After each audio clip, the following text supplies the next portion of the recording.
Kentucky Straight Sour Mash Whiskey, which is artfully blended with, let me get my things together here.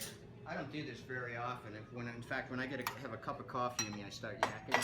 See, I'm not going to talk to anybody for the rest of the week. Do you realize that? Anyway, so what you want to do is take about 8 or 10 mint leaves and a small measure of bourbon and a little bit of sparkling water or any kind of artesian water. And the beauty of this drink is the fact that you're putting in sugar, which is an expensive commodity, bourbon, if you could take, your best corn and distill it and make it into a fine whiskey aged anywhere between 5 and 7 years in new charred oak barrels. That was like, this is something that you serve to your guests. This is something to show you, that you're welcome to my house. And then of course the mint leaves. The mint has always been known as a harbinger of friendship, but it's a safe. Well, anyway, fresh mint, sugar, and clean artesian water. You mix this, and this is what's known as the heart and soul of the drink. This is the tea. There's no bells and whistles, and what I'm doing is I'm actually making this drink exactly the way Henry Clay would have mixed one here for his adversaries as well as his friends. And what I'm doing is I'm sweetening the ice. This tea that I made is the heart and soul of the drink. Then I'm going to take and add more ice. Now, ice is also, I mentioned the 4 ingredients.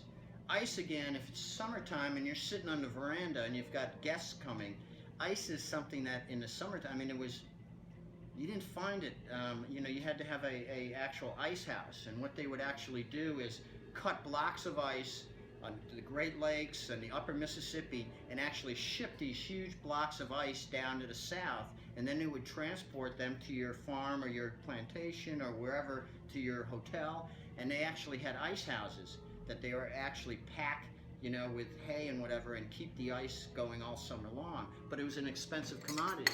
So in making a mint julep, and see, I've sweetened the ice. I'm going to add some more crushed ice. And of course you would have cracked the ice by hand. And in fact, there's a gentleman by the name of Booker No, who was the great-grandson of Jim Beam, who used to say you want to crack your ice so that it has the consistency of mountain snow. So what I've done is I've topped it off with bourbon, and then now I'm going to take some fresh mint leaves and lightly dust them with some sugar. And then I'm going to add this is an addition that we have added to the recipe, taking a nice twist of lemon to add a little bit of a zest to it. And there you have a Southern Style Mint Julep as would have been made on this site. And on that note, this site where we're standing right now is very historic in that there's always been an establishment serving alcoholic beverages going back almost 200 years, aside from Prohibition. During Prohibition, I actually went to the top floor. There was a speakeasy there, but that's a whole other story.